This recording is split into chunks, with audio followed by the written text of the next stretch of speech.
Hello guys, welcome back to my channel. This is Ganshankar Malla. So today previous videos లోని మనం ఎలా install చేయాలి ఏంటి అనేది మనం చూసాం. నౌ ఇప్పుడు టాపిక్ ఇన్స్టాల్ చేసిన తర్వాత వన్స్ ఇన్స్టాల్ చేసిన తర్వాత మనకి ఏమేమి ఫైల్స్ డౌన్లోడ్ అవుతాయి మనం ఎక్కడ చూడొచ్చు. లైక్ విండోస్ సర్వర్లో ఇక్కడ చూడొచ్చు. అండ్ PostgreSQL 17 ఇక్కడ వచ్చేసి అప్లికేషన్ స్టాక్ బిల్డర్ మనకి ఏమైనా కావాలనుకుంటే మనం ప్రీవియస్ వీడియోస్లోనే మనం లాస్ట్లో ఇన్స్టాల్ చేయలేదు కదా, సో కావాలనుకుంటే మళ్ళీ చేయొచ్చు. అండ్ ఇన్స్టాలేషన్ నోట్ ఒకటి, pg-admin4 documents release note and reload configurations and SQL shell PG shell. Okay, మనం వచ్చేసి pg-admin4 ఒకసారి చూద్దాం. అంటే ఇన్స్టాల్ చేసిన తర్వాత నేను ఇప్పుడే ఓపెన్ చేసిన తర్వాత ఇది ఎలాగుంటుంది, ఏంటి అపియరెన్స్ ఏమున్నాయి, ఆప్షన్స్ ఏమేమి ఉన్నాయి ఏంటి అనేది మనం ఒకసారి క్లియర్గా చూద్దాం. pg-admin management tools for PostgreSQL. Okay, waiting for pg-admin4 to start. It will take some time to start. Start అయిన తర్వాత లోపల ఫీచర్స్ ఏమేమి ఉన్నాయి ఏంటి అనేది మొత్తం చూద్దాం.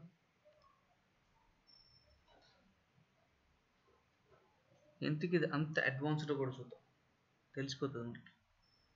And if you are the first visitor to my channel, please to subscribe. Then అప్పుడే కదా మన వీడియో పెట్టగానే కొంచెం నీ యూట్యూబ్ ఛానల్ పాపప్ అవుతుంది అండ్ లైక్ చెయ్యి. It will goes to some other peoples as well as.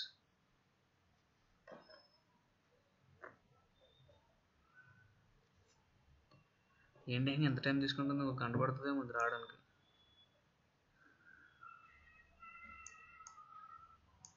pg-admin4 management tools open అవ్వరా చెప్పడతాం. ఈలోపు ఇక్కడ ఏమన్నా మనకి యూస్ఫుల్ అయ్యి ఏమన్నాయో.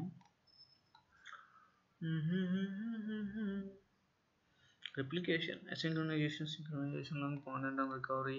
ఐ థింక్ ఇన్ కేస్ నా వాయిస్ కనుక వీడియో కనుక స్లోగా అనిపిస్తే మాత్రం ప్లీజ్ యూజ్ 1.5x స్పీడ్ లేదంటే 2x కానీ యూజ్ చేసి ఉంటే కొంచెం వీడియో కూడా స్పీడ్గా వెళ్తుంది అండ్ అలాగే నీకు కూడా కొంచెం క్లారిటీ వస్తుంది. ఇఫ్ ఇన్ కేస్ స్లో అనిపిస్తే, నాకు తెలిసి కొంచెం స్లో అనిపించవచ్చు ఎందుకంటే లోడింగ్ వాటికి టైం పడుతుంది కదా, సో అందుకని చెప్పేసి. ఓకే, pg-admin4 ఓపెన్ అయింది. ఓకే, దీన్ని ఓపెన్ అవ్వగానే appearance pg-admin4 files object tools exit view windows ఇది dashboard. Properties, please select any object in the tree view. మనం సెలెక్ట్ చేసుకోలేదు ఆబ్జెక్ట్ స్టాటిస్టిక్స్. ఓకే, మనం ఇక్కడ వచ్చేసరికి pg-admin15 17 అంటే మన దగ్గర pg-admin15 ఉందా, పాత ఇన్స్టాల్ చేసింది ఏమన్నా ఉన్నదేమో, మేబీ ఉండొచ్చు. సర్వర్ నేమ్ ఉంటా, ఓకే సర్వర్ నేమ్ ఇవ్వలేదు ఇంకా. Work space, what this schema different work space ఇచ్చాడు. క్వరీ టూల్ వర్క్ స్పేస్ ఇదే. Server name cannot be empty. Okay,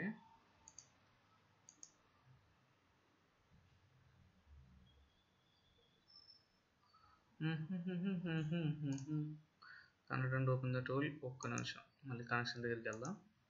I want to connect 17 right. ఇక్కడ ఏంటంటే రూట్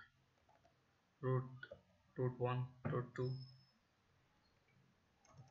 సో పాస్వర్డ్ ఏమైనా ఇచ్చుంటే password నొక్కితే కనెక్ట్ అయింది. అయితే దీనికి పాస్వర్డ్ మనం ఇచ్చాం. Register, refresh, connected, copy, remove server. We don't want this server right. Remove. మనం లేటెస్ట్గా ఇన్స్టాల్ చేసింది 17. ఐ థింక్ పాతది ఏదైనా ఉండుండొచ్చు. నౌ సర్వర్లోని ఇక్కడ మనం చూసుకుంటే default work space and pg tools work space and schema difference. Coming to the picture, database and PostgreSQL అనేది వన్ ఆఫ్ ది డేటాబేస్ డిఫాల్ట్గా వచ్చిందనమాట. లాగిన్ అయ్యి మనం ఇన్స్టాల్ చేసినప్పుడు డిఫాల్ట్గా లాగిన్ అయింది. Catalogues, event trigger, extensions, languages, schemas, public aggregations, schemas అన్ని ఇక్కడ ఉన్నాయి. And here is the tables, store procedures, operators. Tables ఏముండవు ఎందుకంటే మనం ఏం క్రియేట్ చేయలేదు కాబట్టి. టైప్స్ ఏం లేవు, వ్యూస్ ఏం లేవు. ఇదనమాట. ఒకసారి ఓపెన్ చేస్తే ఎపిరియన్స్ ఇలాగ ఉంటుంది. సబ్స్క్రిప్షన్స్ ఏం లేవు. లాగిన్స్ వచ్చేసరికి PG checkpoint, PG create subscription, PG database administration ఉంది. సబ్స్క్రిప్షన్ అంటూ please to subscribe to my channel. మళ్ళీ ఇంకోసారి చెప్తున్నాం మర్చిపోకే. అండ్ PostgreSQL ఇది డిఫాల్ట్ యూజర్ మనతో వచ్చింది. ఇది లాగిన్ ప్రాపర్టీస్ చూస్తే సూపర్ యూజర్ అయి ఉండాలి. సి PostgreSQL కామెంట్స్లో ఏం పెట్టలేదు, పాస్వర్డ్ ఏం పెట్టలేదు. మనం కనెక్షన్ లిమిట్ 1. ఈ కనెక్షన్ లిమిట్ 1 ఏంటనేది మనం తర్వాత మాట్లాడుకుందాం.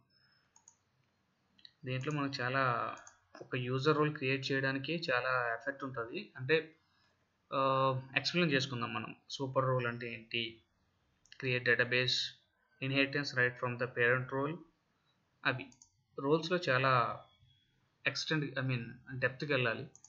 చాలా విషయాలు ఉన్నాయి, మనం చాలా తెలుసుకోవాలి. దీంట్లో తెలుసుకుందాం.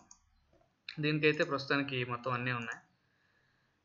సూపర్ యూజర్ లాగిన్ యాక్టివేట్ అయ్యింది. ప్రాపర్టీస్ ఇలా చూడాలి. ఒక లాగిన్ ప్రాపర్టీస్ చూడాలంటే so go to the right click and the properties, reassign or the drop to owner, create script, refresh and delete, create. Same login మళ్ళీ కొత్త క్రియేట్ చేయాలంటే ఇలా create చేయొచ్చు. And the table space. Coming to the table space, ఇక్కడ ఏంటంటే 2 things ఉన్నాయి బా. PG default, global. So ఈ రెండు ఏంటనేది తెలుసుకోవాలి. సో మనమైతే ప్రస్తుతానికి అసలు పీజీ అడ్మిన్ యొక్క ఎపీరియన్స్ ఎలాగుంటుంది అంటే ఇంకో ఎలాగుంటుంది. ఇది క్వరీ టూల్, డాష్బోర్డ్, ఇది add new server, configuration, PG admin, documentation మనకు కావాల్సి వస్తాయి అన్నీ వచ్చినాయి. అండ్ ఏంటిది ఆల్ రోస్ ఎనేబుల్లో లేవు. ప్రాపర్టీస్, సర్వర్, స్టాటిస్టిక్స్, ఇక్కడ డాష్బోర్డ్ ఉంటుంది. డాష్బోర్డ్ ఇది వచ్చిందంటే ప్రాసెస్.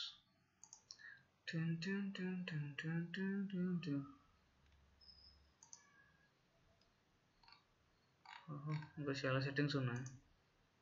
యాడ్ న్యూ సర్వర్ అంట. కొత్త సర్వర్ మనం క్రియేట్ చేయాలనుకుంటే ఇక్కడ క్రియేట్ చేయొచ్చు.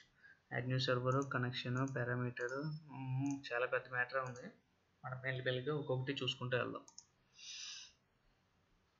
సర్వర్, ఓకే, సర్వర్ డీటెయిల్స్ కావాలి. ఎక్కడ సర్వర్ డీటెయిల్స్ ఇవే కదా. అది ఎక్కడ ఉంది డాష్బోర్డ్, ఎక్కడ ఉందా అనుకున్నాం. సర్వర్లోని PostgreSQL 17 అదే మనకు సర్వర్. దాంట్లో ఒక సర్వర్ సెషన్స్ ఏమేమి రన్ అవుతున్నాయి, transactions per second, inserts, update, deletes, tuples, blockings, unblockings, మనకి ఇక్కడ ఉన్నాయి ఇవన్నీ. ఓకే, ప్రస్తుతానికి ఇదనమాట పీజీ అడ్మిన్ 4 అనేది. ఒకసారి డౌన్లోడ్ చేసిన తర్వాత ఇన్స్టాల్ చేసిన తర్వాత ఇలాగ ఉంటుంది. ఇక్కడితో ఈ వీడియో చాలు, మళ్ళీ ఎక్కువ లెంత్ అయిపోద్ది. నెక్స్ట్ వీడియోలో వచ్చేసరికి మనం టేబుల్ క్రియేట్ చేద్దాం. అంతకన్నా ముందు ఒక యూజర్ లాగిన్ ఐడీస్ ఎలా క్రియేట్ చేయాలి, వాటికి యాక్సెస్ ఎలా ప్రొవైడ్ చేయాలో చూద్దాం. తర్వాత టేబుల్స్ క్రియేట్ చేద్దాం. సో నెక్స్ట్ స్పేస్ ఇష్యూస్ ఎలాగా ఏంటని చూద్దాం. Okay, please to subscribe to my channel, don't forget. Thank you for watching. Signing off, గన్సింకర్ మల్లా.